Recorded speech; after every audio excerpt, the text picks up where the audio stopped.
You ever notice that you can't talk about anything in motherhood without someone getting offended? I'm thinking literally anything at this point. Like if someone said they had an unmedicated birth, there's someone accusing them of shaming epidurals. And then if that another person said that they had an epidural, someone's telling them that they missed out on the experience. And the same is for breastfeeding. Like if someone said they love breastfeeding their babies, someone jumps out the bushes and says, fed is best. Like if a mother says they co-sleep, then they are putting their child in danger. If someone says that they let their baby sleep in a crib right away, someone's accusing them of causing attachment issues. It's exhausting. Like I can't do this anymore. And I think about it a lot. Like, why are moms like this? Why do we turn every conversation into a battlefield? Why are we so deeply offended by other people's choices? And I think the real answer is anxiety. Obviously, no one wants to feel like they're failing their child. And motherhood today makes it really easy for you to feel like you're failing. There's always a right way to do something, right? And the right way seems to change every 5 minutes. Like if you're a mom, then you know what I'm talking about. Like there's always something new, and like you need to catch up or your child is in danger. And when new moms see this, it's almost like in order to be a good mother, they need to prepare for everything. They're usually hearing advice from mothers who are already stressed out, overwhelmed, and did all of the things that actually didn't really help because they're stressed out and overwhelmed. But anyway, they buy, like these new mothers, they buy every baby product, they read every book, they follow all the expert advice. And instead of building and trusting their own intuition, they start mothering out of anxiety, just like the women that went before them. But here's the thing. That anxiety, it's not just like the modern parenting struggle.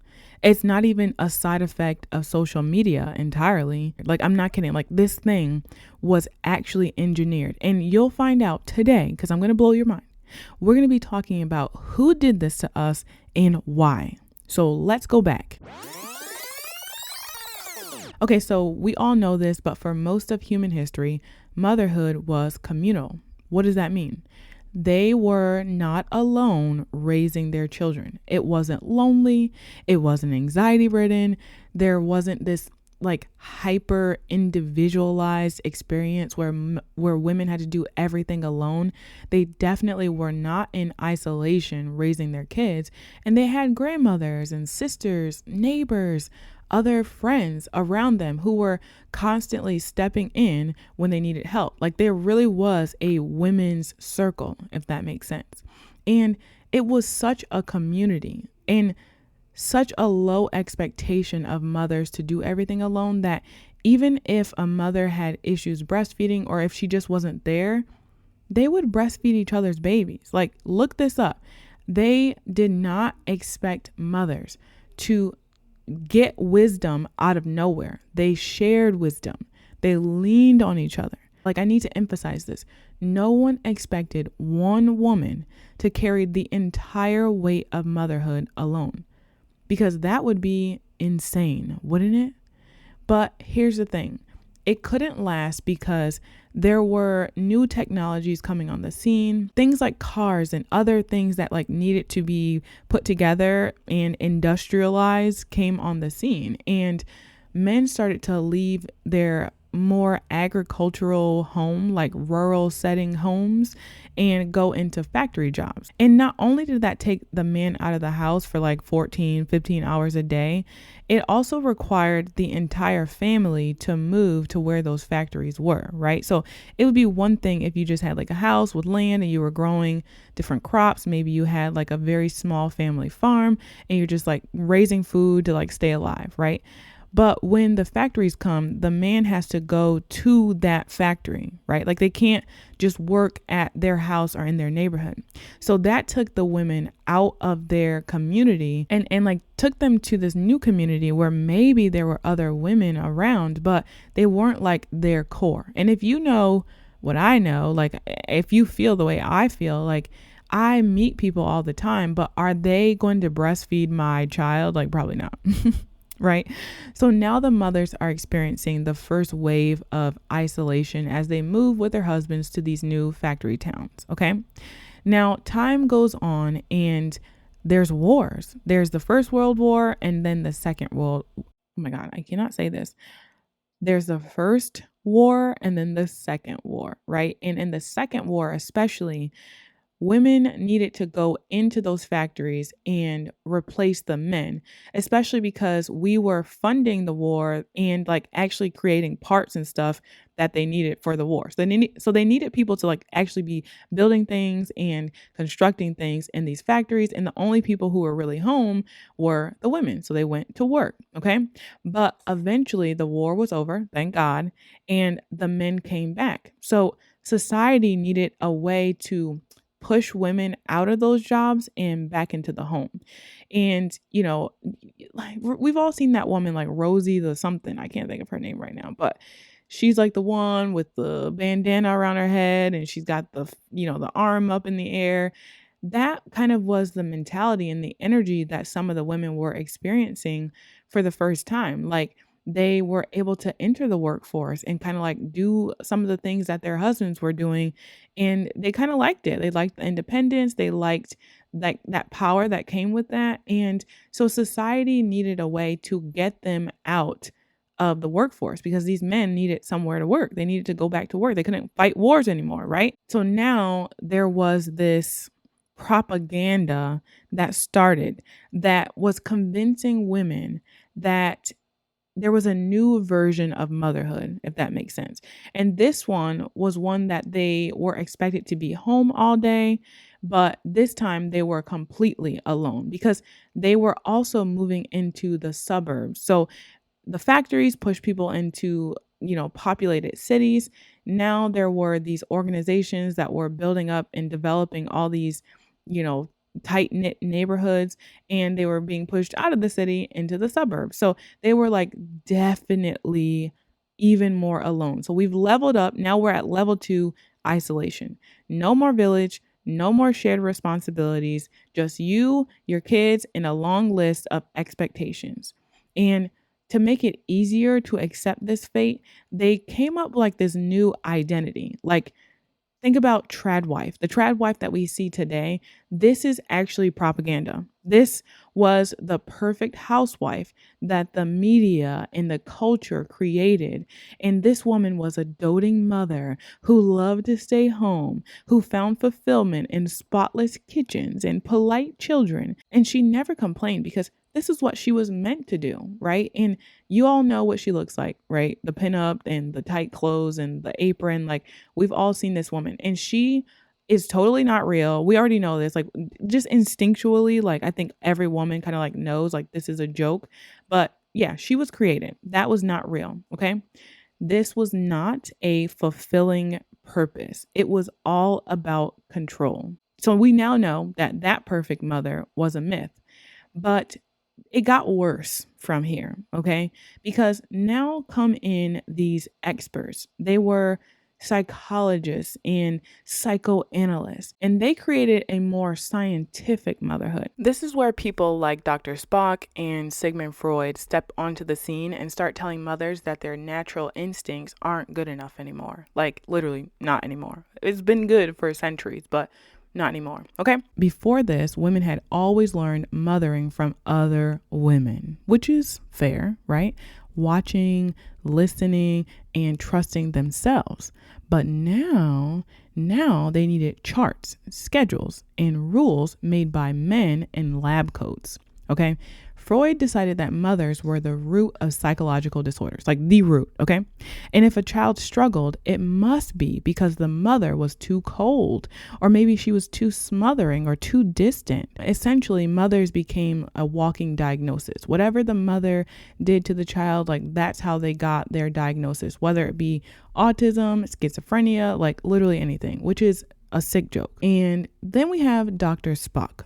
And Dr. Spock, on the other hand, was pretty popular for his baby books. So one of his books was Dr. Spock's Guide to Baby and Childcare. And it was like one of the most recommended books at the time. But the problem is that many of his ideas actually contradicted themselves. And it often left mothers in a state of perpetual anxiety, which honestly sounds pretty familiar to what's going on today. For example, first he told the mothers to let the babies cry it out, but then he warned against the implications of neglect. Then he might promote breastfeeding, but then he might promote bottle feeding, right? The rules kept changing, and no matter what you did, there was always a reason to believe you were doing it wrong.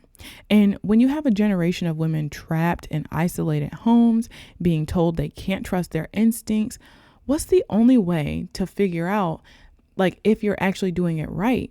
And that's where the competition starts. They start to compare themselves to other women, to other mothers.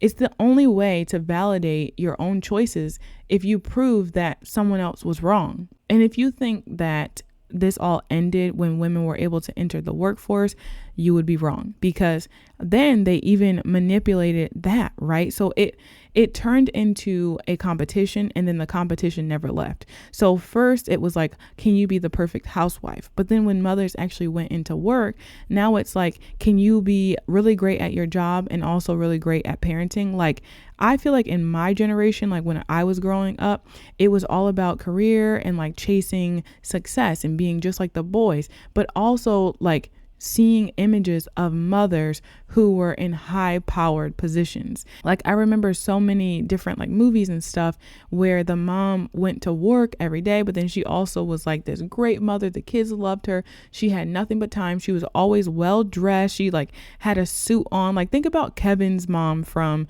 Home Alone, right? Like, she was just like hanging out in her house and she had like a full white suit on. Like how unrealistic is that when you really think about it, right? Or like think about Claire Huxtable, right? She's like this high powered lawyer. She's always dressed really nicely. She's got like 12 kids. I don't know how many kids. How many kids were it? Y'all remember how many kids? But she had like all these kids and they were all respectful and kind. And her husband was an OBGYN who was never there, but that didn't bother her. Like, it was just so unrealistic. And then came social media. Okay. Now, instead of comparing ourselves to the mom next door or even the mother on television who we know is pretending, we have Pinterest boards and Instagram influencers, and then we have viral parenting hacks that are constantly like new things are popping up. We see highlight reels of these perfect birthday parties and these aesthetic nurseries and gourmet food for toddlers who don't complain about it, right? I'm thinking of Nara, who actually I love. Okay, like, let's be honest.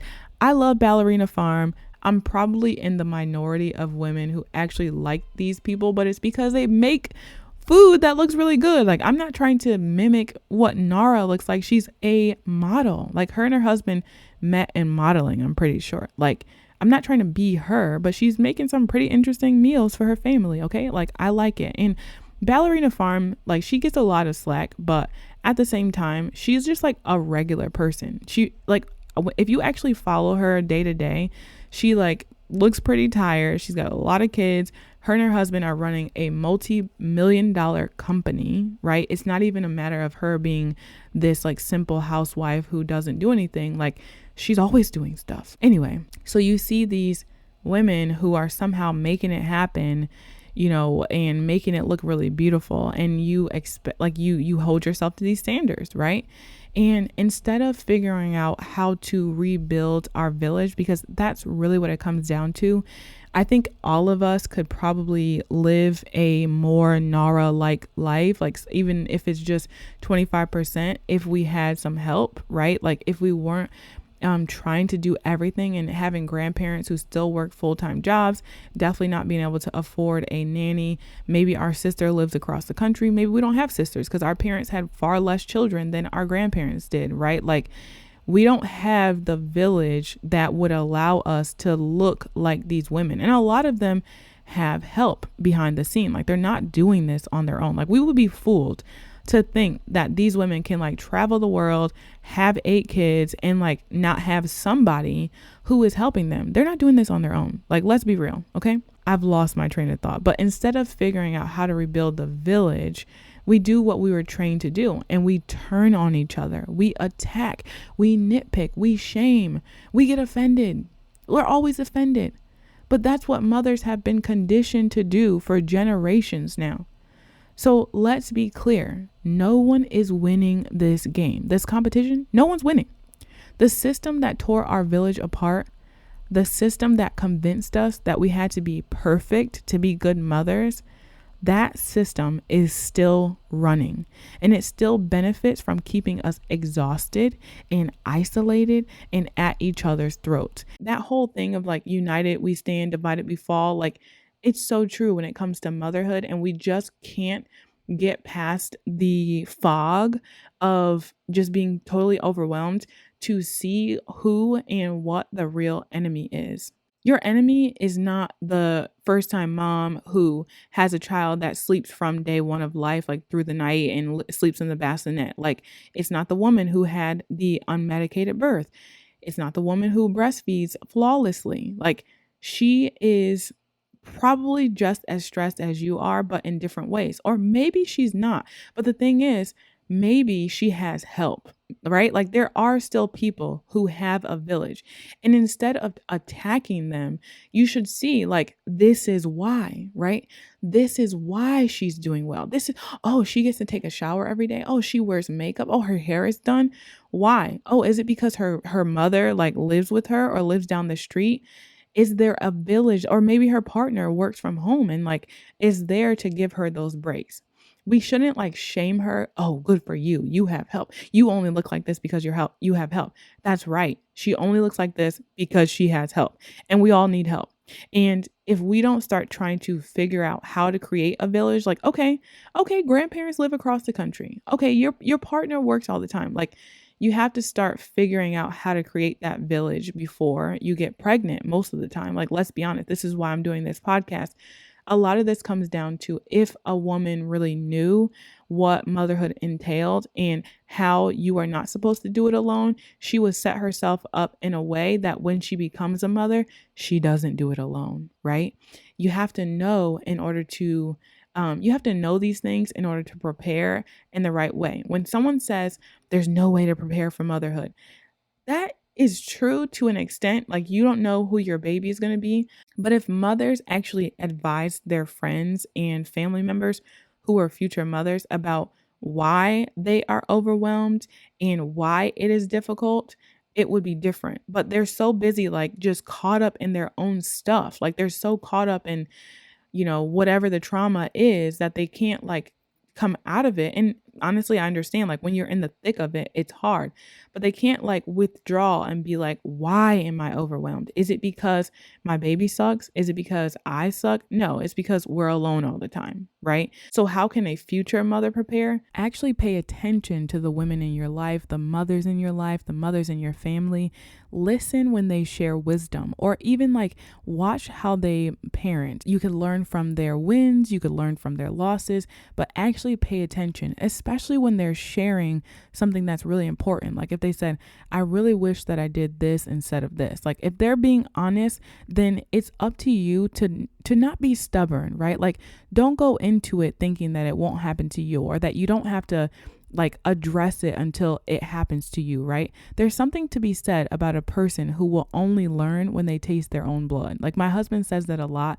There's a certain kind of stubborn person who can't learn from others' experiences. They have to like go through the trauma themselves, and it's fine. Like, if you learn from trauma, that's great. But if you can learn from someone else's trauma or someone else's story, that's better. That shows that you're a good listener, you have a lot of wisdom, and you can navigate life learning from experiences of others and yourself equally, so that you don't necessarily have to stumble your way into a really bad scenario. So that's one. And then another is, don't be alone. Like, if you and your partner live across the country and you want to have kids, start making some close friends, like some real friends. Start finding a community that's going to be there whether or not the baby is there or not. And I'm not talking about like friends like, oh yeah, we think. No.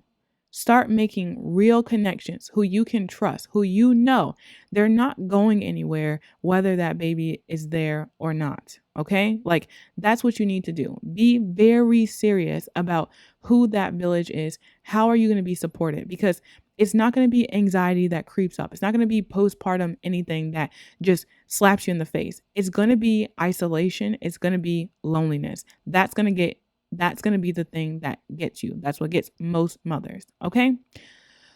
Whew. I need to take a breath because this is the thing. Like this is the thing, y'all. Okay. In closing, the competition, the judgment, the isolation, it is not natural. This is not natural. It's a generational trauma response. We now know how they did this to us. These men, they started giving us propaganda, and it was all for like someone else's benefit. Like it wasn't for us. Our mothers were set up to fail. Their mothers were likely set up to fail too. And now we are carrying the weight of their exhaustion. But the more that I think about it, like we really don't have to do this, right? We don't have to live the way that they live, and we don't have to live the way that society is going. Because I really believe that we can heal together, but first we have to recognize what was done to us, and we have to recognize what's going on with us, like at present. We can't keep being offended by every mother who like has it better in one area that you're struggling in. Like this, it doesn't work that way. These women are just surviving the same way that you are because we're all in this system. We're all in the same system. Motherhood was never meant to be a lonely, anxious, guilt-ridden battle every day. The more that I recognize how the system is set up against women and against motherhood, I'm not talking about reproductive health or any of that stuff, like against mothers, okay? It blows. So if this episode hit home for you, please share it. Like I'm saying this for every episode, but especially this one, because I really think that in a lot of ways, it's a little bit too late if you're already a mother and you're already experiencing some of these things. We have to catch them before they make these choices, like before they go off to college and start trying to like be the breadwinner of the family or whatever. Like you have to start the conversation early before they start falling into the propaganda machine that tells women that they can have it all, that they can have kids at 40 and like be okay. Like you can have kids at 40. I'm not saying that, but like, you know what I'm saying. Y'all know what I'm saying. Okay.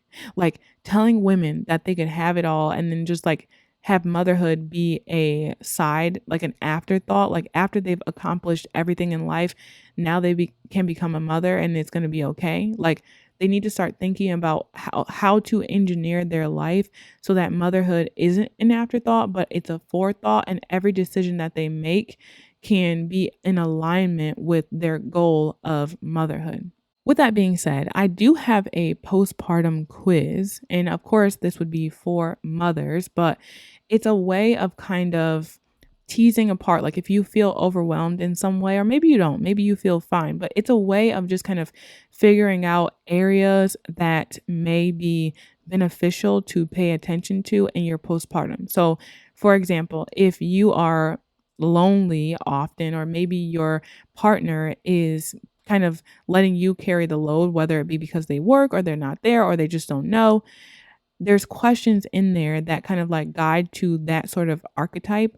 And then I give tips on how to help get yourself out of that, because I think a lot of times there's like blanket diagnoses given to postpartum mothers, and there's a lot of environmental factors and things that actually can be changed that have nothing to do with hormones or chemical imbalances or anything like that. So before you reach for a pill or a diagnosis, it would be wise to take something like this quiz just to kind of see, well, what can I do? How can I rearrange my life in a way that would be beneficial? Because I think about people as plants.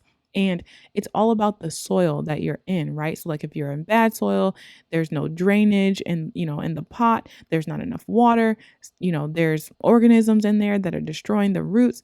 There are things in place that affect the plant that have nothing to do with like the plant intrinsically, if that makes sense.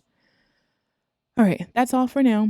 I hope y'all enjoyed this episode. I hope that you are having a great start to Women's History Month. As always, take care of yourselves, and I'll see you all in the next episode.